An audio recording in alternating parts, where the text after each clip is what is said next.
How does it feel, Wayne, to stand on the very stones that ran with your parents' blood? Do you feel sad, full of rage? Or does that outfit help bury your feelings, hiding your true self? Oh, you are a truly extraordinary specimen. I look forward to breaking you.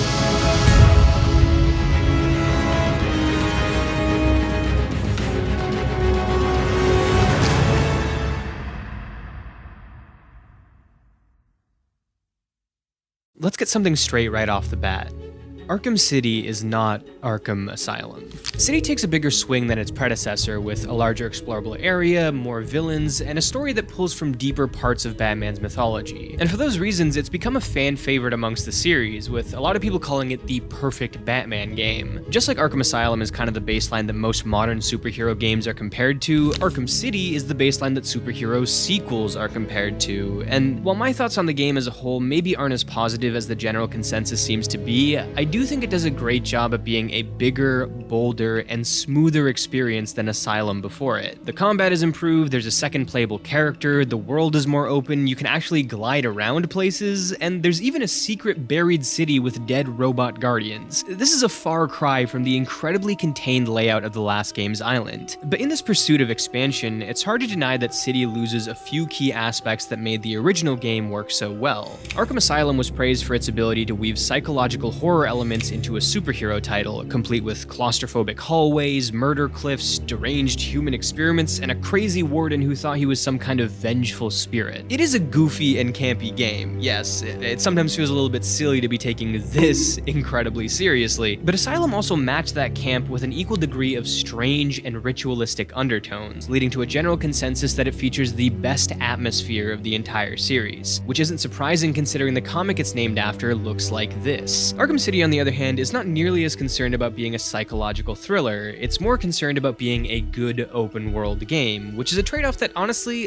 most people seem totally fine with, and understandably so. Asylum's vibe was great, but it could also be a clunky mess at times, so from a pure video game standpoint, I understand that City is clearly the better made game, which is cool, but it kind of makes my job here a little bit harder. See, last Halloween I made a video covering the underbelly of Arkham Asylum, the secrets, the comic connections, the symbolism in the architecture, all that good stuff. And the main goal was to make a retrospective of Asylum that was more focused on the elements that people didn't cover as often, and more specifically on its merits as a horror game. So when I decided to make this a yearly Halloween thing, the biggest question I had to deal with was, how do I make a horror retrospective for an experience that is decidedly less of a horror game? What does an Arkham City horror retrospective even look like? That's the question that's been buzzing around my head for the last year, including when I was completing my latest playthrough of the game for this video, and at a certain point I realized that it wasn't just a problem I needed to solve, it was kind of the heart of this entire project. Because Arkham is a horror series, Arkham Asylum, Knight, and even Origins feature some genuinely disturbing stuff right below the surface. So in some ways, what's often considered the quintessential Arkham game is also the thematic black sheep of the family, which, to me at least, actually makes it more interesting to discuss in this context. And apparently, it was also interesting to my friend Landen, who's once again joining me to talk about some fun Arkham stuff.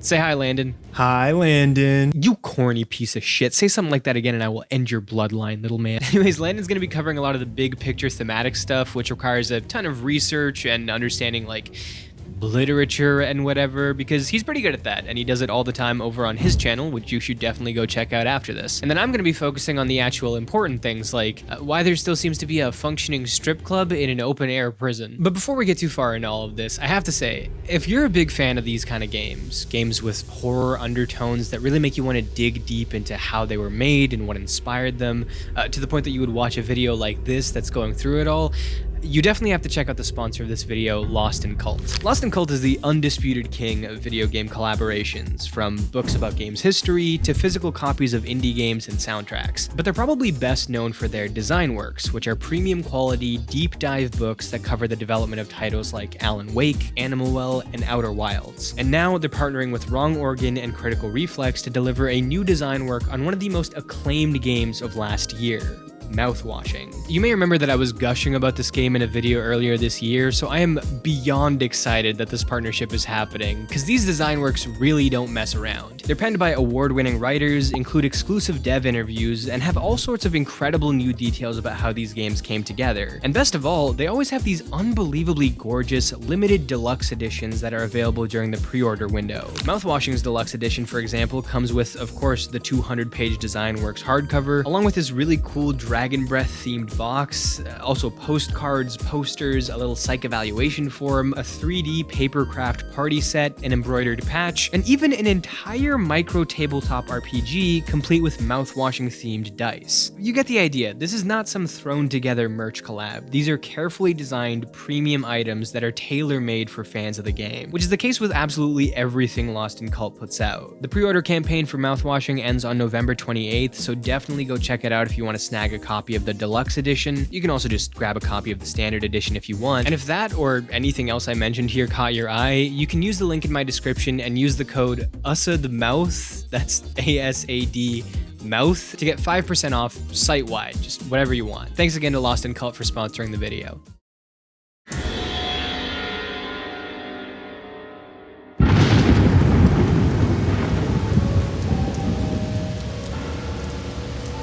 I have a question.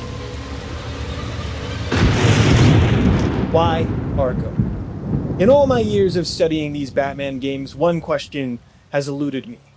Why did Rocksteady choose Arkham? This is especially strange considering we never meet the man the games are named after, Amadeus Arkham. Outside of retaining consistency for marketing's sake, there's seemingly no reason to carry this name over into the rest of the series. Yes, he created the Asylum, arguably the most important setting within the series, and his presence can be felt throughout the first game, but why should he be responsible for the identity of this franchise if his significance in the story is basically non-existent? As far as I'm concerned, Amadeus didn't establish Arkham City. There isn't even an iota of Arkham within Origins, and what even is an Arkham Knight? Oh, boo-hoo, you were tortured in an asylum. Bitch, just be Red Hood. But before we explore this further, it may be necessary to take a step back and refresh our memory. In the previous video, I retold the harrowing tale of Amadeus Arkham from both the comic A Serious House on Serious Earth, as well as the in-game audio log. So if you want a more detailed version of his story, please go watch that video first. If not, here's the short version.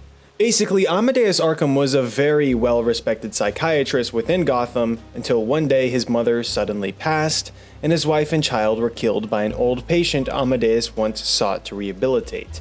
After this life-altering event, Amadeus confronted his insanity face-to-face and came to the conclusion that the criminally insane are a plague that cannot be treated. So he began to torture and kill the denizens within his care. Then one day he was caught, committed to the very hospital he established, and died shortly thereafter. The asylum was closed, but many decades later, the city decided to reopen Arkham Asylum, appointing up-and-coming politician Quincy Sharp as warden of the sanatorium. Now, Sharp is a freak, schizophrenic incel who idolizes Arkham, and after reading through the journals of the asylum's founder, he decided he wanted to be just like him. Sharp picked up where Amadeus left off and started contributing to the horrific history of the asylum as the so-called Spirit of Arkham. Batman discovered Sharp's secret the night of the asylum incident, however, and Sharp managed to escape completely unscathed. In fact, he carried out his plans in establishing one of the most horrifying moments in Gotham history: Arkham City. Now, if you're like me and totally forgot what Arkham City is as a concept, it's essentially a borough of Gotham that is now being repurposed to serve as a gigantic mega prison with the leftover inmates of both Arkham Asylum and Blackgate Penitentiary inside. Instead of the madhouse being out of sight and out of mind, now the madness is fermenting within the city. In theory, Arkham City was intended to serve as a more effective contaminant for criminals, where the gradual rehabilitation of every inmate would ideally be more effective at reintegrating them into society once cured. In reality, though, Arkham City was nothing more than a political coup with the intention of eradicating the so-called filth of Gotham City. Now, if we solely look at Arkham Asylum going into Arkham City, we're expected to believe that this schizophrenic politician, this spineless husk of a man, spooled up plans in establishing a prison city in the name of Amadeus Arkham. Well, no, actually, I misinformed. You see, the game quickly slashes this concept in half and reveals that the main brain behind Arkham City is in fact famed psychiatrist Hugo Strange, a man that has nothing to do with anything. He kind of just shows up, throws Quincy Sharp under the bus, and severs the series' connection to Amadeus Arkham entirely. No, seriously. Without the whole Spirit of Arkham thing, there is no real reason as to why these games are called Arkham. There's obviously no intention of rehabilitation here, so why not call it Blackgate City? No, there must be something I'm missing here. Why would you introduce the Spirit of Arkham only to do nothing with it? Why would you create a new city and name it after a man we never meet? Why would you create an entirely new persona for a character only to make the name of your game make sense? I fear there is more here than meets the eye. I'm certain of it. Perhaps if we change the angle we are coming from. There's no way the Spirit of Arkham was a red herring all along. These games must be connected to each other. Maybe I'm looking at it too plainly. Maybe we need to go deeper into the madness. Protocol 10 will commence in 9 hours.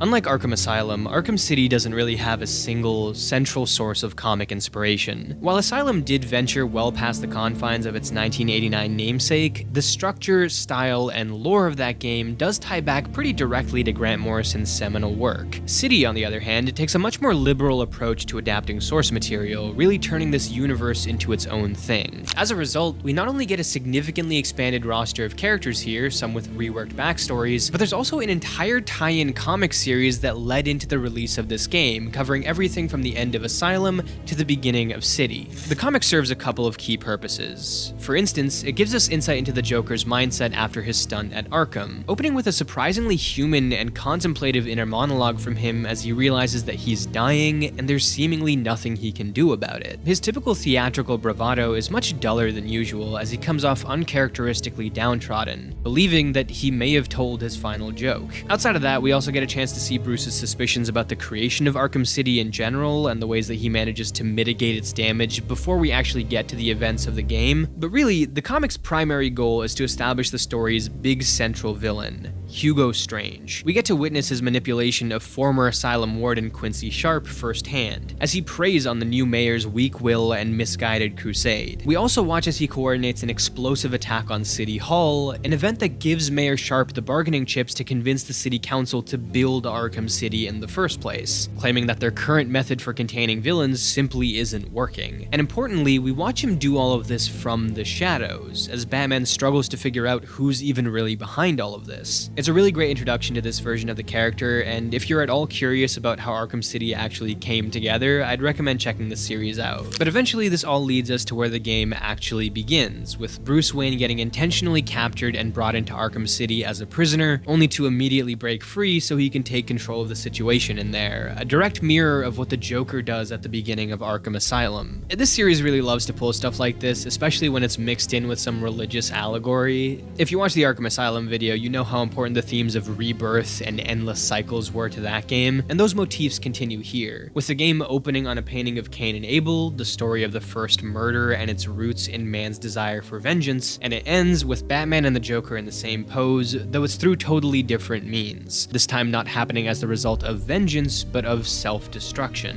Even though this is pretty obvious and people have talked about it to death, I like that the series constantly emphasizes that idea of duality, twisted fates, two sides of the same coin. Two guns, bitch! Similarly, the city itself has a dual nature, as all of this old Victorian and Art Deco architecture slams against the hastily made signs and gutted interiors courtesy of the villains who now lay claim to these territories. It creates a very unstable environment, with the church being adorned with the Riddler's question marks, the industrial district becoming Joker's funland, and the Natural History Museum becoming the Penguin's hideout. Do you get it? And that architectural dissonance really helps sell Gotham as this ethereal city outside of time. It takes a lot of the stylings of newer civic buildings from the northeast of America, places like Chicago, New York, and the lesser mentioned Philadelphia, which I actually think had a lot of influence on City, especially considering all these random Philadelphia books that the game scatters everywhere, and then it combines all of that stuff with that older 15th century Gothic European look that really ages the city. I think as these games become so deeply deeply ingrained in our collective memory, we start to forget just how unique these settings actually are until we start honing in on the details. In fact, some of the stuff that I picked up on in this playthrough, I definitely wouldn't have noticed if I hadn't made a whole unnecessarily long deep dive into the last game, and there's one particular detail that I want to draw a bit more attention to. See, as sprawling and distinctive as Old Gotham's architecture is, many of its most striking landmarks can actually be traced back to a single man, Cyrus Pinckney. You may remember him as the lead architect for the original Asylum, which he began working on after meeting a young Amadeus Arkham. But he also had a hand in designing damn near every prominent building we explore in this game, including the Monarch Theater, Gotham Cathedral, the courthouse, multiple buildings in Park Row and Amusement Mile, and the GCPD building. And in each of these locations, you'll find some very distinct signature design elements that echo those found in the Asylum. Everything from the many cases of random biblical statues to the scarab beetles etched into all the drawers. A symbol that, if you remember, was all over the last game. It's meant to represent a lot of things: Amadeus Arkham himself, the concept of rebirth, Quincy Sharp, but maybe most importantly, these beetles were what the Arkham family used to ward off visions of a bat. And yes, their presence here is most likely just a case of reused assets, but also, to the best of my knowledge, the only buildings where you can find this symbol are the buildings that are confirmed to be designed by Cyrus Pinckney. The only exception I could find was Hush's apartment, but considering where it's located, it's also very likely that Pinckney designed that building as well. And if that is in fact the case, then this little architectural quirk becomes an interesting story in and of itself. It not only actually gives Arkham City a secret connection to Arkham Asylum, something that it otherwise kinda doesn't have, but it also continues those themes of duality and entangled fates that I mentioned earlier. Bruce's ancestors funded buildings that featured the same design that is meant to ward him off. Gotham is not just a city Batman struggles to tame, it's locked in a war with him at a literal foundational level. And I love that, as messy as the history of Batman is, and even how messy this game can be by itself, its mythology is still strong enough that even simple design elements can tell a compelling narrative like this. Overall, while I think the city is far from a perfect sandbox playground, I do think it does an amazing job portraying what Gotham should be. A city outside of time, built by visionary artists with a profound love for its rich history, which is then hastily scrawled over in the images of its worst offenders and most dangerous minds, unable to cleanse one without sacrificing the other. So of course, the most radical thinkers will come to the conclusion that the only way to rid the city of filth is to simply get rid of the city, which is the exact motivation for the game's big looming threat, Protocol 10, a final, explosive solution to a problem that simply refuses to go away, a permanent end to a truly evil city.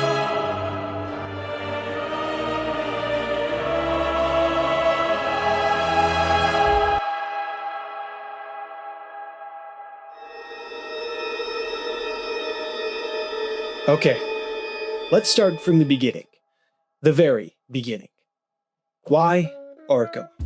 Well, the name derives from the mythos of horror icon H.P. Lovecraft. Arkham, like Gotham, is a cursed New England town that's seemingly harmless from the outside, but full of unimaginable horrors within. Inspired by Salem, Massachusetts, Arkham is known for perpetuating unexplainable evil, inevitable madness, and forbidden knowledge. Anyone who steps within Arkham is bound to be plagued by horrors beyond their comprehension, yet among the unassuming homes and steeples lies a sanatorium for those driven mad, a place known as Arkham Asylum. Legendary comic book writer Dennis O'Neil got the idea to integrate this asylum into Batman while at a dinner with fellow industry writer Jack C. Harris. There, Harris told O'Neil that criminals like Two-Face and the Joker shouldn't be just jailed. They're nuts. They should be in an insane asylum. And what better than the asylum from the Lovecraft stories? O'Neil thought it was a great idea, so he used it. And if you look, it's in Batman number 258 from September of 1974. The first ever mention of Arkham Asylum in DC Comics history. Now, if you ask me, Arkham is the perfect name for the asylum, as not only does it fit within the gothic nomenclature of Batman, but it represents the self-perpetuating spiral of violence within Gotham that is not quite known or understood. In contrast to other major cities within the DC universe, Gotham is remarkably different, almost to the point where its heightened gothic noir reality carries itself like a more passive Lovecraftian city.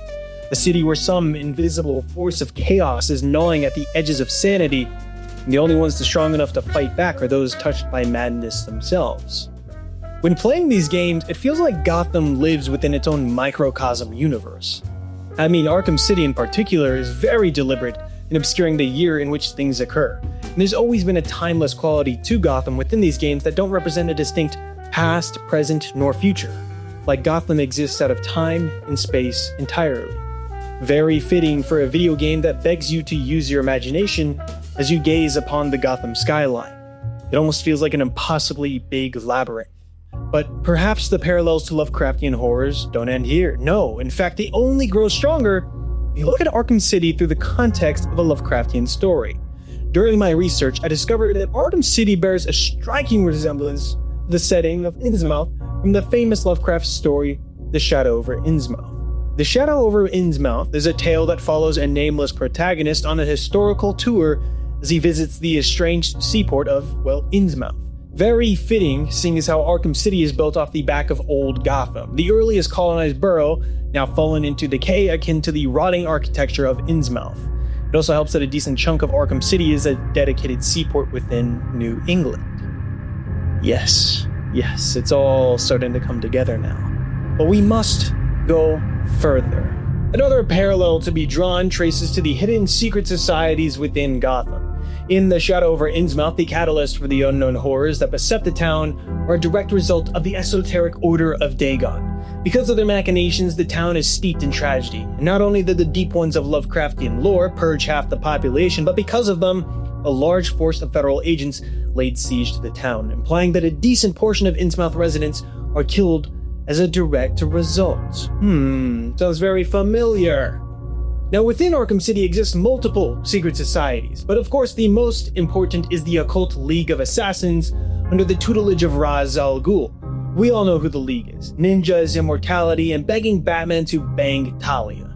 In true Lovecraftian fashion, the League is behind the Arkham City conspiracy and even unearths an ancient monster buried beneath civilization in the form of Solomon Grundy. Perhaps a less terrifying and more conceivable monster, but it still fits the Lovecraftian trope. But we can't possibly end here. No, because this goes way deeper than your tiny troglodyte mind can even conceive.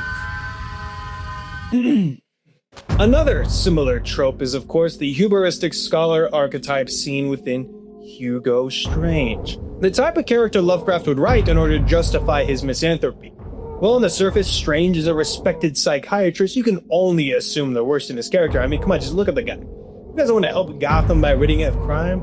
No, he only wants fame, glory, and eternal life as well as Batman. To be honest, I think you did them a favor.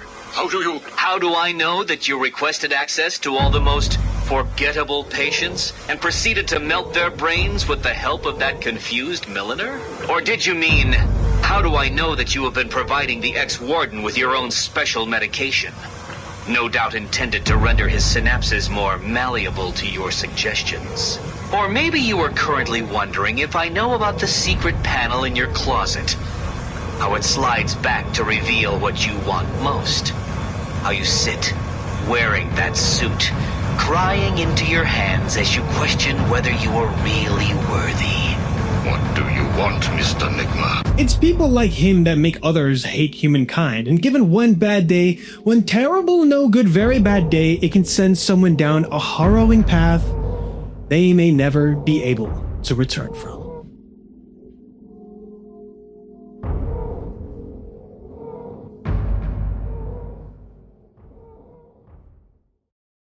Protocol 10 will commence in 5 hours. Speaking of weird Victorian nutcases, let's talk about the villains in this game. In the same vein as the rest of the experience, Batman's rogues gallery has been significantly expanded here. For instance, while Mad Hatter was a villain who was forced to be cut from Asylum, he makes an appearance here. Although, despite having one of the most engrossing cutscenes in the entire game, his mission is kind of a letdown. It's a single fight in a strange environment, and that's about it. Although I will say bonus points for the absolutely insane design of Batman Who Hats. A reveal that was made even better by the fact that I got a Discord call right as it happened.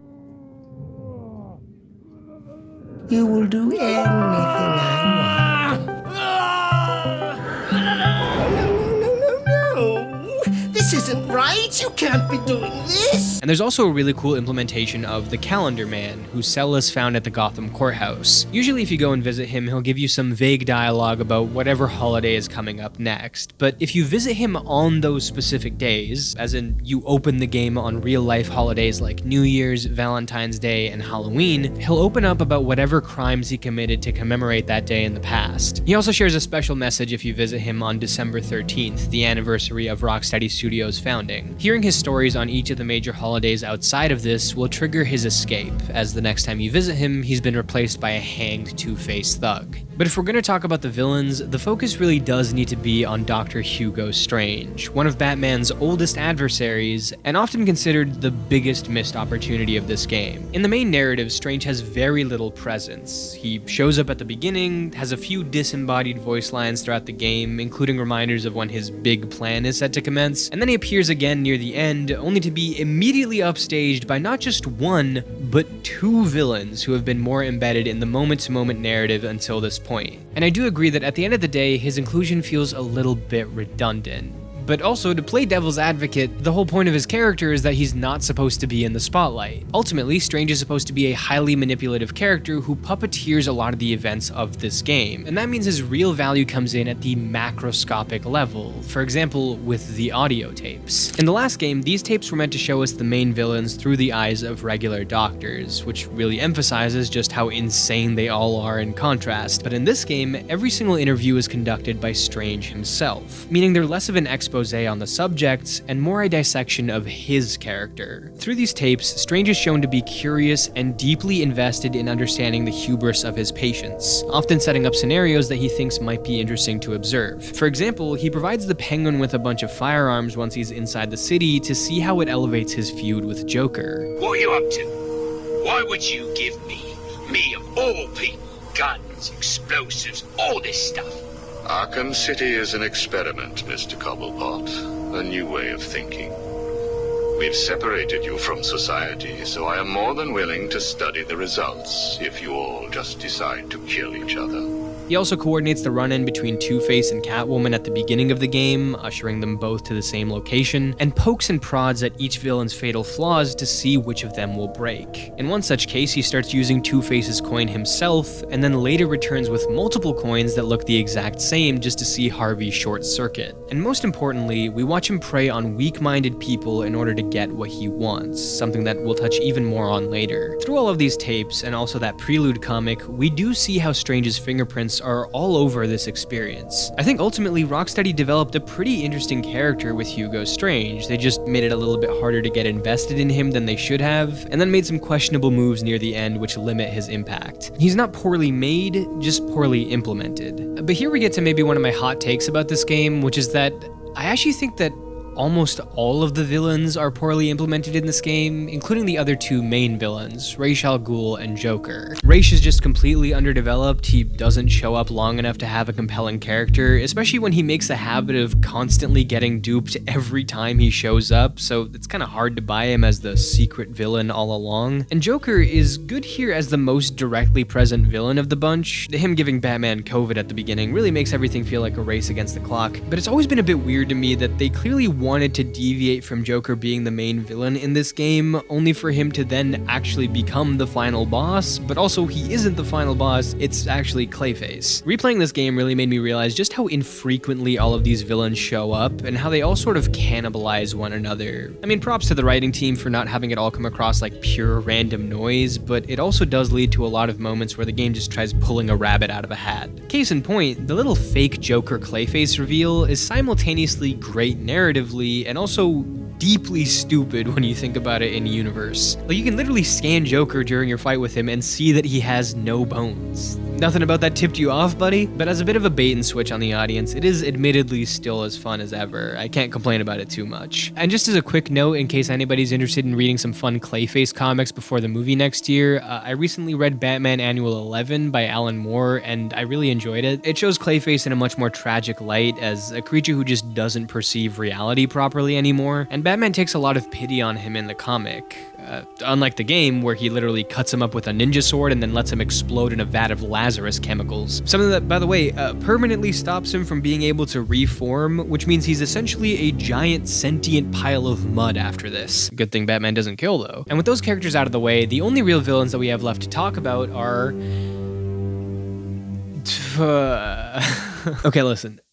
Arkham City has a lot of characters, a lot of villains especially, and just like a lot of other things that we've talked about here, I see this as a bit of a double-edged sword. On one hand, it is cool for world building, just seeing all these characters walking around, especially ones that aren't as popular in most Batman media, but on the other hand, this game really sacrifices character depth for character count. Another one of my favorite things about Arkham Asylum was how it felt like most of the featured villains either had the proper time to shine, or they were just alluded to for some environmental storytelling. But here, so many inclusions feel like they're incorporated in the most skin-deep way possible to boost the numbers. Two-Face has his weird Gollum opening cameo, Poison Ivy chides Catwoman for not taking care of her plants, Killer Croc pops in for 3 seconds, Deadshot has a whole side mission assigned to him, which is pretty decent at showing us Batman's detective skills, but it's functionally pretty repetitive and hardly features Deadshot himself at all. Bane shows up for a second to give you a fetch quest, and then you lock him up in the goofiest way possible. Victor Zaz's feature in this game is also narratively interesting as he recaps the story of his first kill, but the delivery of that story is very forced and silly, and the actual mission just has you running back and forth picking up a bunch of phones. Solomon Grundy shows up just randomly in the main narrative as a goon. The scariest thing about Harley Quinn in this game is it led me to finding Tara Strong's Twitter. Like I mentioned, Mad Hatter only shows up for a single cutscene and a quick fight, and Azrael, while not actually being a villain but appearing like one at first, literally just shows up around the city for you to throw batarangs at so he can say a single cryptic sentence and disappear, all leading to a final encounter where he gives you a few cryptic sentences and disappears. Again, I don't think this is an altogether bad decision. The breadth of characters is definitely cool, but it's also one that inherently can't be analyzed as hard because there's just not much past the surface here. That said, there are a few key characters that you may have noticed I left out of that rundown. I think this game probably has the best rendition of the Riddler in this series. He's much more of a character with a real quest line than he is in Asylum, and he hasn't gone full game show host like he does in Night. Also, Mr. Freeze is always a welcome addition to any Batman story as a more sympathetic villain, and Hush headlines what I view as by far the best side quest in this game, as you track down a serial killer who's cutting off people's faces. A killer that witnesses claim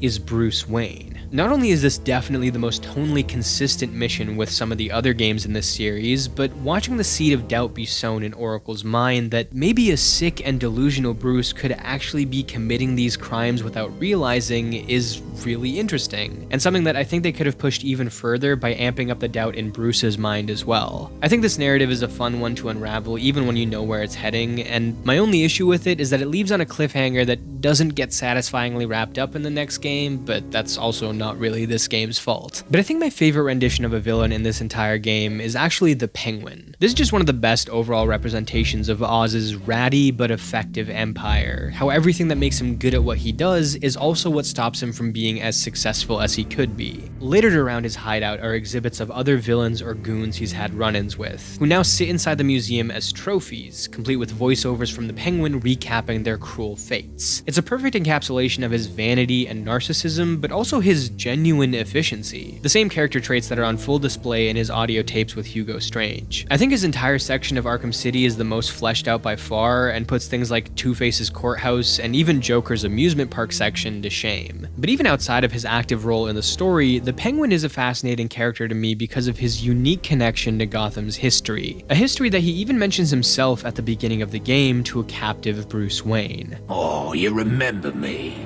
I'm touched. Your family destroyed mine, Wayne.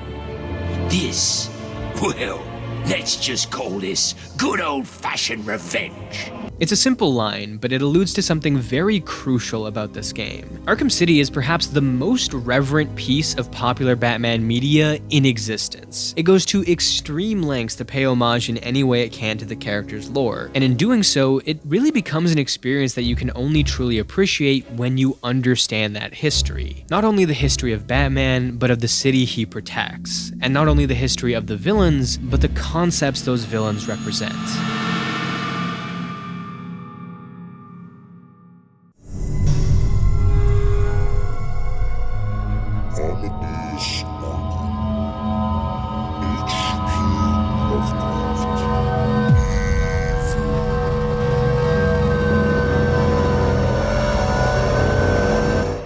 to simply state what the Batman's Rogues Gallery really believe in, what would you say? That they believe in a world of suffering? A world that doesn't care about morality? A world that ceases to make sense? If you exclaimed any of these statements in front of your screen, congratulations, because this is the exact literary philosophy of none other than H.P. Lovecraft. Cosmicism. The belief in a meaningless, godless, uncaring universe that humans will never fully understand. Cosmicism is essentially a branch of nihilism that emphasizes the insignificance of humanity and its doings. Everything that is important to us on a human scale simply does not matter because we have no power to change anything in the vast, indifferent universe we all live in.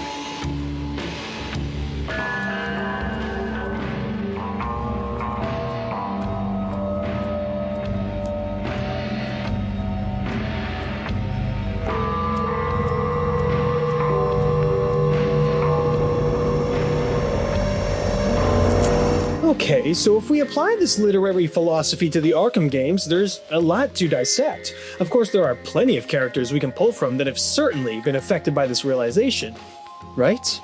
When the true weight of this philosophy suffocates you to the point where you're gasping for relief only to choke on it, it's enough to make anyone have a psychotic break given one bad day. So what do the characters of Batman do when confronted with this realization? Well, we find that the Joker stares into the abyss and comes to the conclusion that if nothing matters, then everything's a joke. Cruelty, chaos, and destruction are the only constants the universe brings. So instead of crying and submitting to it, why not laugh and become a part of it? Two-Face stares into the abyss and becomes paralyzed by choice. If Cosmicism insists that the universe is indifferent, then there's no real rhyme or reason to anything. It's all governed by chance. Two-Face turns this chance into his philosophy, a coin flip decides fate, and it becomes the pure embodiment of cosmic randomness. Scarecrow looks into the abyss and comes out unscathed, because he doesn't believe in anything. In a way, he represents the Lovecraftian horror that breaks the human psyche. It's undeniable that he's just pure evil as he weaponizes a fear so overwhelming it reduces people to helpless little specks in such a hostile universe. Specks. We're all just specks.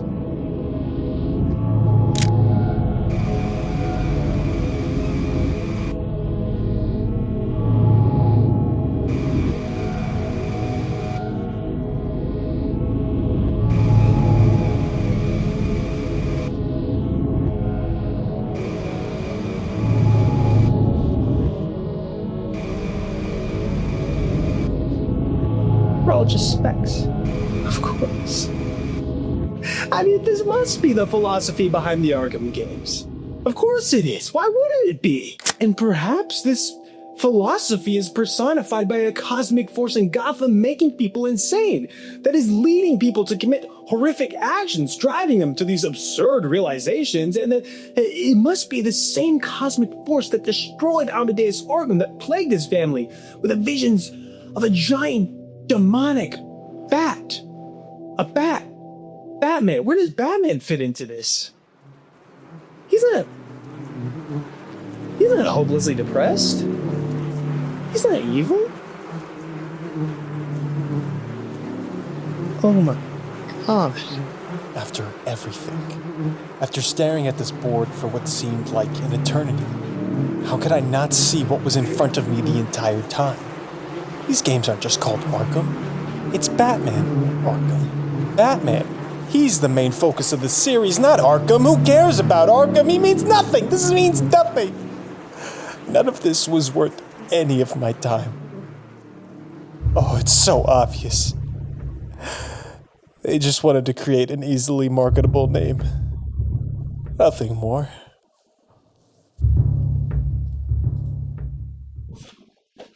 I'm sorry. I wasted your time.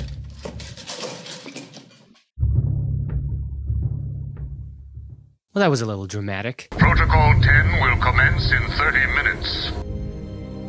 In fairness, I have to say, one of the hardest things about making these videos, besides having to work with Landen obviously, is that both of us kind of have to accept that certain details just won't make sense, or that an Easter egg with potentially huge ramifications could have just been a random 2 a.m. mistake by an intern. You can't make a game like this without something slipping through the cracks, being done for marketing purposes, or just being the byproduct of design shortcuts, not intentional lore. For example, while playing through this game, I developed an unhealthy obsession with all the stuffed animals that were lying around all over the place. In Bane's secret lair, in countless buildings all around the city, in Hush's apartment, that one even has a mangled face himself. They're even in Wonder City, and I figured that there had to be a reason for this. That's just such a weirdly out-of-place object to be this frequent in a Batman game. But after literally hours of trying to find anything resembling an explanation or a subtle reference to something I was missing, the closest I could come to an answer was that the only teddy bear that actually matters is Bane's, because it's presumably his childhood toy Osito, and then the rest of these I guess they just added because they needed to fill empty spaces somehow. But for every dead end, there are also usually really interesting threads to pull on that do lead somewhere. For instance, if you look around the church near the beginning of the game, you come across a man on a hospital bed. His face is completely bandaged, but his vitals confirm that he's alive, and somebody nearby mentions that he's a doctor who went crazy and cut his own face off, marking this as your first unofficial run-in with Hush. The game also takes the time to flesh out exactly where Strange's mind control substance came from and how it was perfected over time. Through the audio tapes, we hear Strange coerce the Mad Hatter into developing a stronger form of his special tea, which is designed to make subjects more amenable to his desires, and he goes as far as to provide the Hatter with his own personal Alice in exchange for his services. I need you to pay a visit to Warden Sharp. He needs to come around to my way of thinking. I don't want to. Of course you do. How else will you get to play with Alice? What? I have a new assistant for you, Jervis. I had her brought in specially. Look at her. She's just through there. Oh, it's Alice. She's here. No, what are you doing? I need to see her. And you can, as soon as you do what I asked. Can I keep her? Of course, she'll be all yours. She's Alice. In essentially every Hatter story, including the one that comes later in Arkham Origins, his so-called Alice is an unwilling participant in his experiments and typically the subject of his desires, which makes this whole exchange arguably the darkest moment in this game, and also a real indictment of Strange's odd moral compass. But this is also far from the only human sacrifice that Strange makes in his path to gaining power. Later in the game, on the way to Wonder City, we can see dozens of bodies strung up on the ceiling. Bodies that have the same character models as the lunatic enemies from Arkham Asylum. As we discussed in the last video, these were lobotomized Arkham patients who were experimented on by Strange during his time at the asylum. Patients that he believed no one would miss, as their families had long stopped visiting them. The path to Arkham City is paved with the bodies of the damned and forgotten, built quite literally on the suffering of those Strange tortured and discarded. But even after all of that, we still haven't covered the full extent of underground experimentation that led up to the events of this game, which actually brings us to one of the strangest elements of this entire experience. Wonder City, something that hardly gets any build-up from the game itself. It's essentially a 20-minute detour where the game just turns into BioShock for a hot second, but its history is incredibly important to this game's lore. Wonder City was originally intended to be a perfect, isolated city with technology centuries ahead of its time, all under the rule of Ra's al Ghul. Having found Lazarus chemicals under Gotham, Ra's decided to use the substance as a source of renewable energy for his utopia. And seriously, when I say the game turned into BioShock for a hot second, I really meant it. The city is subterranean, protected by a bunch of large mechanical robots. The chemical that made it so prosperous eventually affected the minds of the inhabitants until they went insane and became shockingly violent, and even the visual direction of the city has a lot of similarities to Rapture, with that city being Art Deco and Wonder City being more Art Nouveau. And actually, shout out to this one guy on Reddit who pointed out how similar the Wonder City welcome sign was to the Paris Metro signs in the Art Nouveau style. Despite how quickly it comes and goes, exploring the remains of the city gives you a glimpse into its tragedy, as you pass corpses, destroyed guardians, and the fractured remains of a once great civilization. But even in its prime, Wonder City was not nearly the beacon of peace Ra's claimed it to be, considering it was itself built on suffering. Specifically, the suffering of someone Ra's coincidentally stumbled upon during his time in Gotham, an undying monster by the name of Solomon Grundy. Grundy was an ordinary man in his past life. He was a murderer, but in terms of like shape and size, he was a regular guy, until his luck eventually caught up to him and he was killed, disposed of unceremoniously in Slaughter Swamp. Here, his body came in contact with Lazarus chemicals, after which a bolt of lightning instantly reanimated him, now as a hulking beast who could only speak in the form of a single nursery rhyme. Fascinated by the phenomenon, when Ra's found the monster, he mercilessly tortured and experimented on him to see if there was a way to improve the potency of Lazarus chemicals. His experiments were a success, and this special chemical became the fuel of Wonder City, an entire advanced civilization, all built by a single man. A man who became a monster, a man by the name of Cyrus Gold. Now, okay, if we think about this rationally, Cyrus Pinckney and Cyrus Gold were probably just two people with the same first name, and there's absolutely nothing deeper to this story. A small coincidence, and that's it. But maybe there's something more to this. See, at a time when funding on his projects was low and his partnership with Solomon Wayne had seemingly reached its natural end, Cyrus Pinckney was forced to look elsewhere, eventually finding himself at the doorstep of one Henry Cobblepot, who agreed to finance some of the projects so long as he could cash in a favor sometime in the future. When the time finally came for Pinckney's repayment, he was instructed to build a munitions factory in the heart of Gotham, something he attempted to wriggle out of by snitching to the mayor, who shut the project down. On hearing of Pinckney's betrayal, Cobblepot swore his revenge, and eventually attempted to poison Pinckney, though he had anticipated the retaliation and faked his death using a special concoction created by his good friend Amadeus Arkham. Afterwards, he plotted his own revenge, which would eventually take the form of a staged car accident that would take the life of Henry Cobblepot. And a somewhat popular fan theory after this point is that perhaps Pinckney then changed his name to Cyrus Gold and went into hiding, after which he was tracked down and killed, eventually reanimating as Solomon Grundy. And the reason I wanted to bring up this theory is that if it is in fact true, it draws a striking line between Gotham's past and present, a continuous arc that connects its founding visionaries to its modern political landscape. The architect of Gotham, Cyrus Pinckney, was a man caught between three powerful founding families who make up so much of the scattered identity of the city: the Waynes, the Cobblepots, and the Arkhams, each one having a hand in the city's design, each way of thinking influencing what Pinckney would produce, until eventually Cobblepot dissented and Arkham went insane. So if that same man then went on to be the unknowing architect of Wonder City, with his murder and resurrection being the basis of what powered that civilization, well, that would be quite the compelling plotline. And if later those two cities were to meet, ironically Frankensteined into a mesh of old and new in the form of Arkham City, the namesake of which was Pinckney's greatest ally, well then that would just be a genuinely brilliant piece of storytelling. Everything would connect perfectly. In fact, it's almost so perfect that it makes me cautious to believe this was ever intended to be this way, because there's really just no direct hints to the fact that these two characters might be connected. I just don't think this was something that was discussed in the writer's room. But allow me to make a bit of a counterpoint against myself here.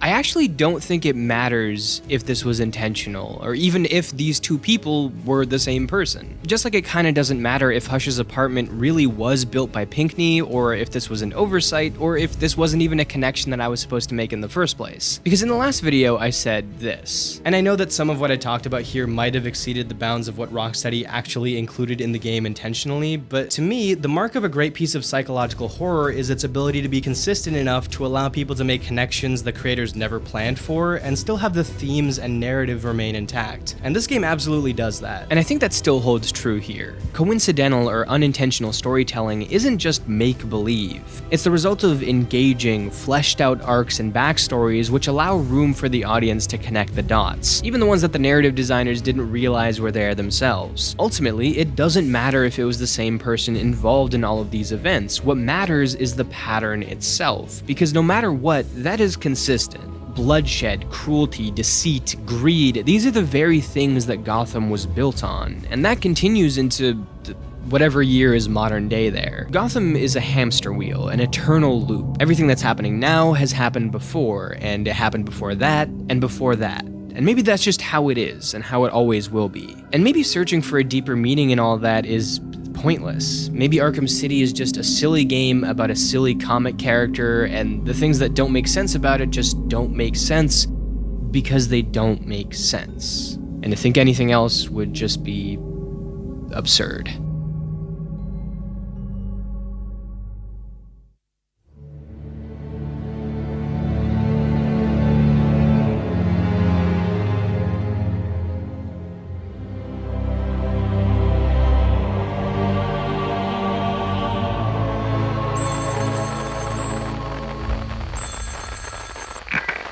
Hello? Say that again. What? The thing you just said. Say it again. Thing I just... What are you talking about? In the video, the last thing you said. Video? That's not how time works, dude. I recorded that stuff like a week ago. It's 3 a.m. on a Tuesday. Okay, whatever. I think I finally figured it out, man. Hugo Strange, Lovecraft, Arkham. I realize what I've been missing.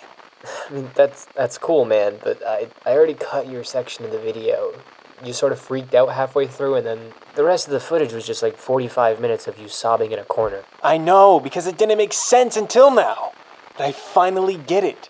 It's like you said, the idea of Gotham changing is absurd. This isn't cosmicism. It's absurdism. And Amadeus Arkham is at the center of it all. Then let Protocol 10 commence. Okay, so this whole time we've been talking about Gotham being this place outside of time. You even called it a hamster wheel, right? Well, what happens when a place like that yells out to the universe and the universe responds with silence? What happens when you find out nothing matters, that you don't matter?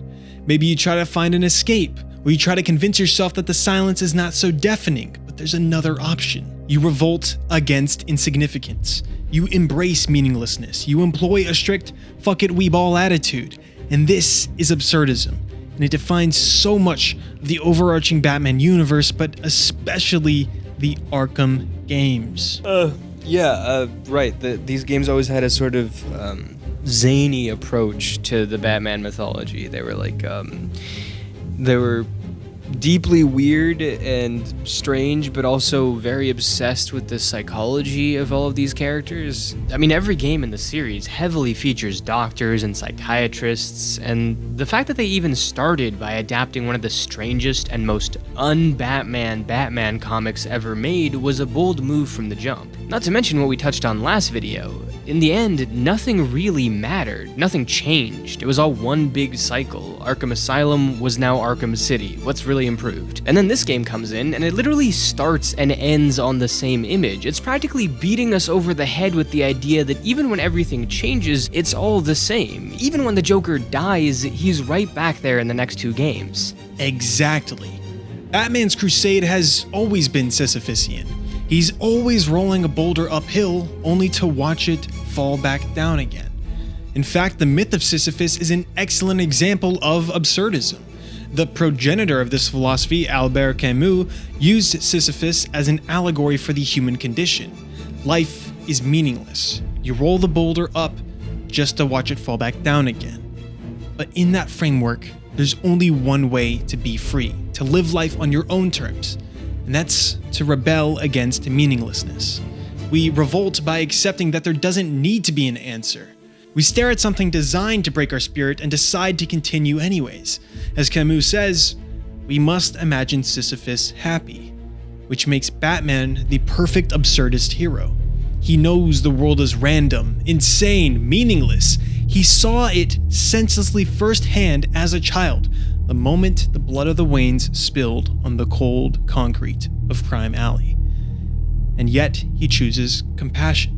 He chooses to be free. He chooses to push the boulder. But this is more than just Batman. I mean, this entire city, this universe, is a constant. Gotham's very geography is an architectural paradox. It's a city that both worships progress and decays under its own excess. And within its walls are generations of characters who all slide into the same roles year on year, decade on decade. The heroic Waynes, judges, doctors, saviors, the corrupt elites in the Cobblepots, Falcones, and Maronis, the mad men back from Mad Dog Hawkins to the Joker and the tortured Arkhams. Even when these bloodlines die out, they're replaced in spirit because the cycle must continue. When visions of a better city with a promising future eventually die out, they're replaced by something else. Cyrus Pinckney, Cyrus Gold, the backbones of Arkham Asylum, Gotham City, and Wonder City, now together as Arkham City. Another vision from another radical thinker who believed that they could break free from the cycle, but they can't. They're instead forced back into the endless loop, soon to be replaced by another man with another plan. It's almost like the messiness of the game and its overlapping ideas and villains boomerang all the way back into making perfect sense, because this whole universe is absurd. And all of this eventually ties back into Arkham and the Arkham name. In the Lovecraft stories, Arkham was the indifferent universe. It was a representation of cosmic pessimism, which in a way makes Amadeus Arkham its creator, a sort of force of nature, if you will, passed on through generations. Yeah, he's arguably the entire Gotham ecosystem as one man, at least Rocksteady's version of Gotham. He was a hero. A madman. Seeking to cure the disease. Seeking to kill them. He showed compassion. He showed weakness. He fought against his family's nature. He succumbed to it. Amadeus Arkham had the urge to cure Gotham, both nobly in the same vein as Bruce and his ancestors, and later with brutal force, akin to the machinations of Ra's al Ghul, Quincy Sharp, and Hugo Strange. He was a good man who was forced into the darkness like Harvey Dent, a crazed psychiatrist with a tragic past like Jonathan Crane and Harley Quinn. He is not just the asylum, he is the essence of Gotham itself, his symbol etched into its very walls to ward off one of the only men who was able to look the city in the eyes and smile. And there it is. All the twisted villains of Arkham City, the repeated history in its lore, and even the reason why it carries on the Arkham name. All tied in this nice little bow. It's not called Arkham because of anything physical. It's metaphysical. Despite only being in the background of these games, Amadeus Arkham's spirit, and those who choose to carry it forward, are the true antithesis to Batman's character within these games.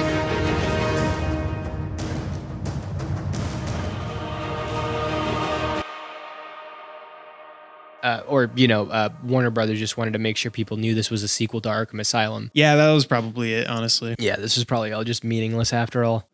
Wait, say that again!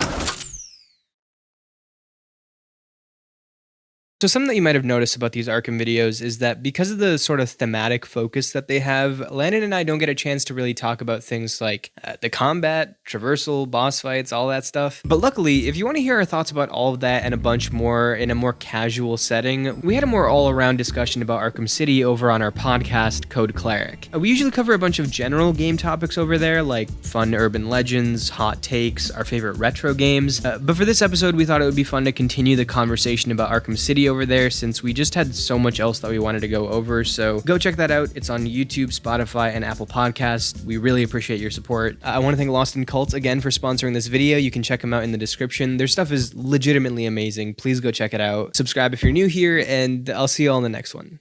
Happy Halloween.